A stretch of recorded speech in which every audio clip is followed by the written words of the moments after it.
Karena 1000 kali Bareskrim mengatakan itu ijazahnya sah, sepanjang tidak pernah dibawa ke persidangan, maka tidak seorang pun boleh mengatakan ini palsu, ini tidak palsu, ini asli, ini tidak asli. Itu perintah undang-undang. Jadi seperti itu. Jadi tidak bisa pernyataan Badan Reserse Kriminal atau pernyataan laporan forensik bahwa karena ini ijazah asli maka semua perkara berhenti.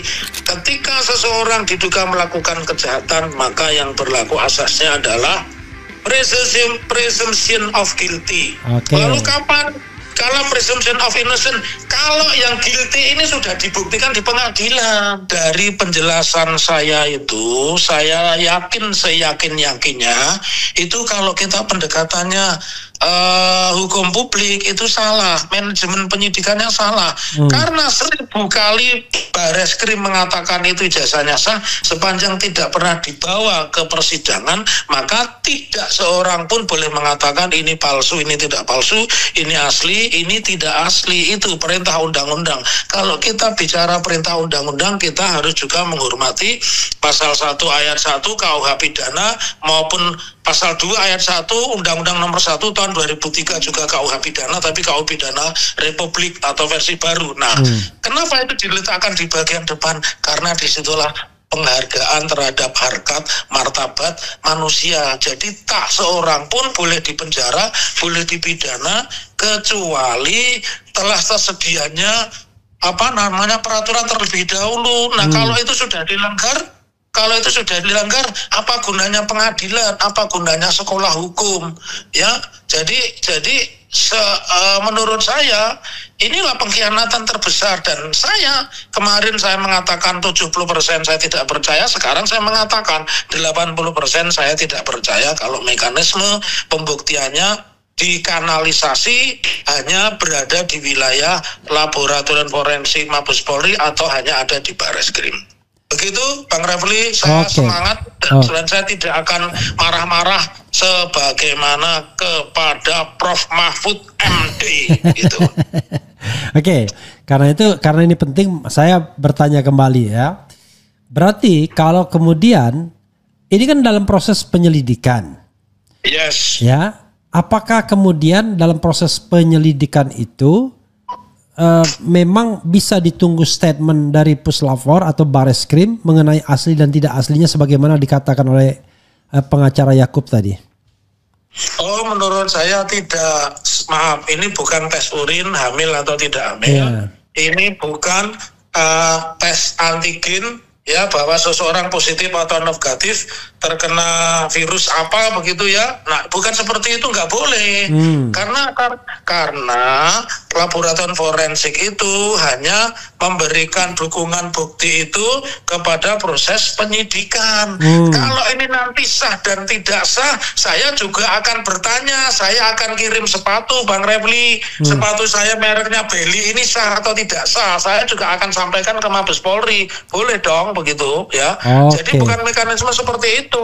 Itu yang tidak benar. Ini bagian dari yang namanya Integrated Criminal Justice System atau sistem peradilan pidana. Begitu Bang Refli. Artinya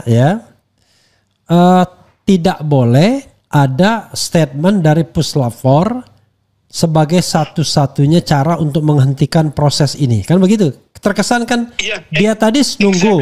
Apa yang dilakukan Pusat Laboratorium Forensik Mabes Polri atau siapapun itu namanya berkas perkara. Dia tidak menjadi bagian sebagai alat bukti sebagaimana yang dimaksud di pasal 184 KUHP.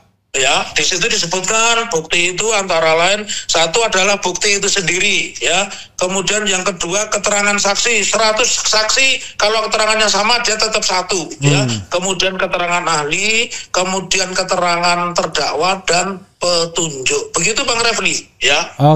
Nah, masalahnya kalau kita bicara tentang keterangan ahli ya, itu kita nggak pernah mendengar nih yang namanya Bareskrim itu mengundang ahli, apalagi ijazahnya udah dibalikin. Gimana dia mau mendapatkan keterangan ahli kalau ijazahnya sudah dibalikin begini? Ya, saya kalau tidak salah dengar, mohon maaf nanti kalau saya keliru dikoreksi ya. kalau tidak salah sampai hari ini Adinda Rismon Syanipar itu belum pernah diundang oleh Mabes Polri ya. Gini, kemarin itu beliau mendapat undangan untuk hadir besok, ya. Tetapi ada tetapinya.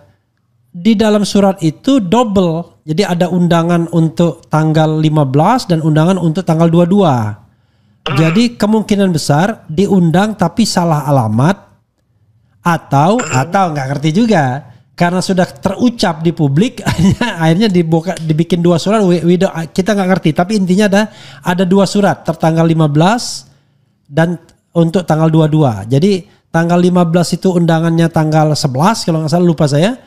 Tanggal 22 undangannya tanggal sekarang atau tanggal kemarin. Iya, menurut saya itu tidak boleh. Di dalam pasal 143 KUHP ayat 3 itu dakwaan itu harus jelas menyebut nama, tempat, waktu. Jadi tidak boleh kira-kira. Bahkan kalau ada panggilan atau undangan secara double itu tidak diperbolehkan karena KUHP memberi batasan 3 hari sebelumnya dan harus jelas saya diundang, saya dipanggil ini untuk kapasitas apa, dalam perkara apa, peristiwa apa, begitu. Itu menyalahi KUHP. Makanya saya di satu sisi berterima kasih sering diwawancara oleh Bang Refli Harun karena menurut saya pendengarnya juga kenceng-kenceng dan cerdas. Tetapi di sisi lain kenapa pendapat-pendapat seperti ini tidak pernah dipakai oleh Markas Besar Kepolisian Republik Indonesia ya sebagai pembanding. Karena saya sebagai orang hukum dan saya menggeluti pidana, saya tetap konsisten.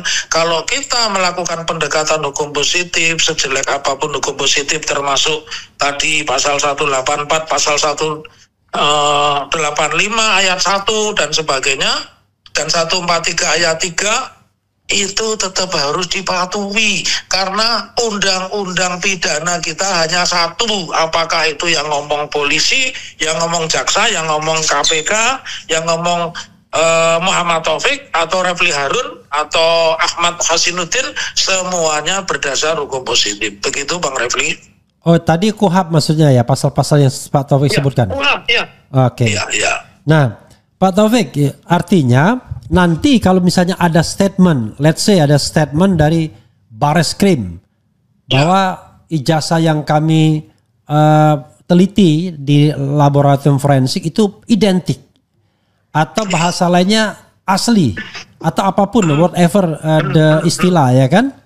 Ya. Itu apakah bisa otomatis menghentikan proses penyelidikan dan sehingga tidak bisa ditingkatkan untuk proses penyidikan dalam hal laporan masyarakat yang sekarang dilidik oleh Bareskrim Mabes Polri?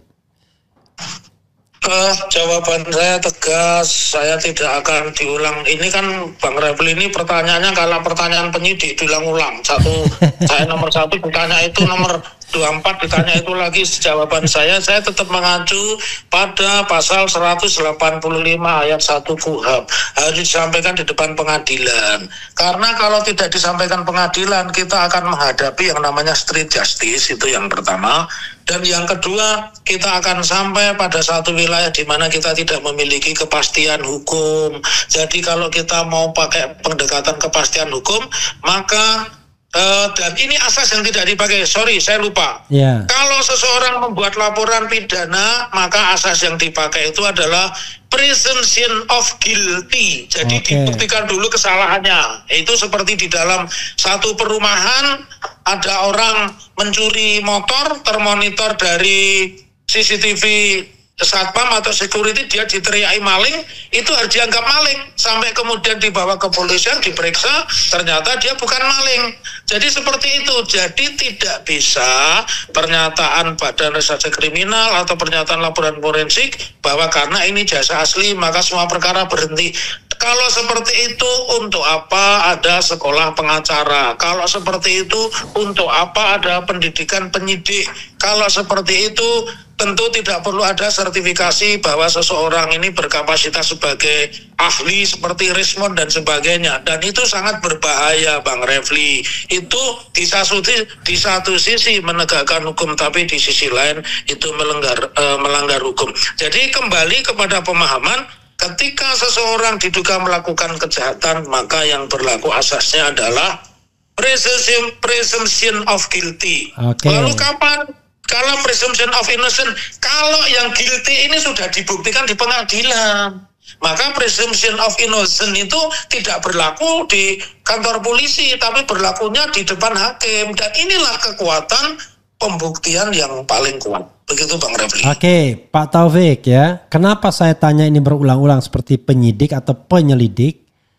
Karena banyak masyarakat, bahkan lawyer sekalipun, yang kemudian terpengaruh dengan menunggu statement dari Bareskrim. Jadi seolah-olah statement dari Bareskrim itu bisa menghentikan perkara. Itu yang perlu di Pak Taufik. Oh, salah besar karena mekanisme penyidikannya berbeda. Ya, perkara ini alat buktinya apa? Perkara yang diadukan alat buktinya apa? Perkara yang dilaporkan alat buktinya apa? Begitu Bang Refli. Kalau seperti ini kan seolah-olah seperti kita menunggu hasil pemilihan umum. Otoritas kebenaran hanya ada di Komisi Pemilihan Umum. Pak Taufik, saya tidak saya merasa sekacau-kacaunya ini ya. Ya, Pak Taufik, saya tidak berbeda dengan Anda. Saya minta penegasan mulut dari Pak Taufik agar masyarakat, agar Yakub Hasibuan, agar Husainuddin dan siapapun yang terlibat dalam perkara ini tidak lantas menganggap bahwa Bareskrim itu satu-satunya statement yang akan menentukan. Kan dalam kasus ini kan paling tidak kalau Rismon diperiksa kan Rismon bisa masuk keterangan ahli kan begitu. Ya betul. Kalau kemudian surat Pak Jokowi itu yang diduga Paslu itu kan ada bukti surat kan begitu. Kan artinya sudah memenuhi 2 alat bukti. Atau 3 alat bukti kan begitu maksudnya. Artinya statement Bareskrim itu bukan untuk menghentikan gitu. Dan ini saya berikan satu koreksi lagi. Kenapa saya tegas mengatakan itu bukan alat menghentikan? Bahkan perkara yang sudah diterbitkan surat pemberitahuan penghentian penyidikan sekalipun masih dibuka ruang di pasal 77 sampai 82 dengan apa yang disebut pra-peradilan. Artinya masyarakat masih boleh membuka kembali perkara-perkara itu. Maka ini sekaligus pernyataan saya bahwa kalimat yang menghegemoni, pendapat yang menghegemoni seolah-olah kalau Kabareskrim atau laboratorium forensik menyatakan ini sah dan tidak sah, perkara berhenti. No, bukan seperti itu. Ya, bukan seperti itu. Bisa saja penyelidikannya atau penyidikan dihentikan itu boleh. Tapi berhentinya 3 perkara itu kan karena ada 3 alasan. Berhentinya 3 perkara itu karena 3 alasan. 1, subjek yang menjadi perkara itu sudah meninggal dunia otomatis karena hukum pidana itu kewajiban dan tanggung jawab pidana itu ada pada subjek orang-orang, berarti dia sudah gugur. Yang kedua, pasal yang didakwakan itu sudah dihapus oleh undang-undang. Misalnya dulu yang menimpa Ustadz ABB Abu Bakar Basir, beliau lari ke Malaysia karena menolak asas tunggal. Tetapi ketika pulang tahun 99 sudah ada Partai Rakyat Demokratik, partai yang menganut paham sosialis dan sebagainya, maka pasal itu yang terpenting bahwa peristiwa itu. Sorry, maaf diulangi. Maka pasal itu tidak lagi berlaku ya tadi. Ya, maka pasal itu tidak berlaku. Terus yang ketiga ini yang paling sering dipakai oleh kepolisian bahwa alat buktinya kurang begitu. Berarti alat buktinya kurang itu berarti bukan karena itu tidak kejahatan atau bukan karena itu bukan peristiwa jahat, tetapi karena alat buktinya kurang. Begitu skenarionya Bang Refli ya. Oke. Pertanyaan saya, menurut Anda sepengamatan Anda ya, sepengamatan Anda, apakah alat buktinya sudah cukup ini untuk meningkatkan kepenyidikan dalam kasus dugaan penggunaan dokumen palsu ini?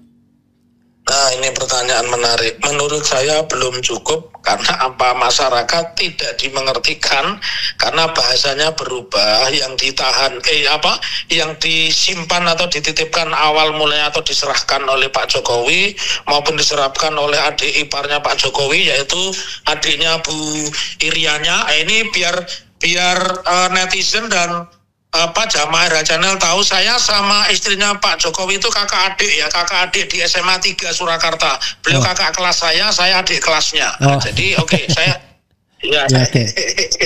Nah, jadi artinya saya nggak ada dendam ya. Makanya kepada Pak Mahfud yang mengatakan saya bodoh, saya pengacara kecil tidak terkenal, saya juga nggak pernah dendam. Nah, jadi saya luruskan mekanisme ini tetap harus dilewati, tidak bisa di dalam bahasa Jawa itu ujuk-ujuk begitu loh. Nah, pengacara sekalipun dari aliran manapun, apakah pengacara dari Peradi Bersatu, Peradi, Ferrari, bahkan sekarang ada advokat baru ini Bang Refli, namanya Aladin, Aliansi Advokat Indonesia ini ya. Lambangnya lampu ya. Wasiat, iya. Tambahnya itu tidak boleh mendeskripsi seperti itu. Kalau orang mengatakan ini salah dan tidak salah dan sepertinya, tanpa mengurangi rasa hormat saya buat rekan-rekan di kepolisian, sepertinya ini sudah ada skenario karena Pak Jokowi sudah mengatakan tadi di awal, Bang Refli membaca, saya mungkin tidak bisa mengutip persis ya karena saya tidak bawa bacaan, yang mengatakan Pak Jokowi sangat sedih kalau perkara ini nanti istilahnya apa itu? Berlanjut. Ya, kalau istilahnya berlanjut. Nah, ini kan sepertinya sudah tahu sebelumnya, tidak lazim. Saya sudah praktek pengacara 2 tahun ditambah 30, tidak pernah mendapat bahasa seperti itu. Kok ini sudah tahu begitu loh. Begitu Bang Refli ini jauh panggang dari api kalau saya boleh mengatakan itu ya. Malah kalau biasanya itu kura-kura dalam perahu, pura-pura tidak tahu ya no ya. Yeah. Tapi kalau begini, yang perahu di dalam kura-kura, kalau ini perahu di dalam kura-kura, tahu-tahu sudah ada. Oke. Bukan perahu dalam kura-kura. Oh ya benar juga ya, tahu-tahu sudah ada.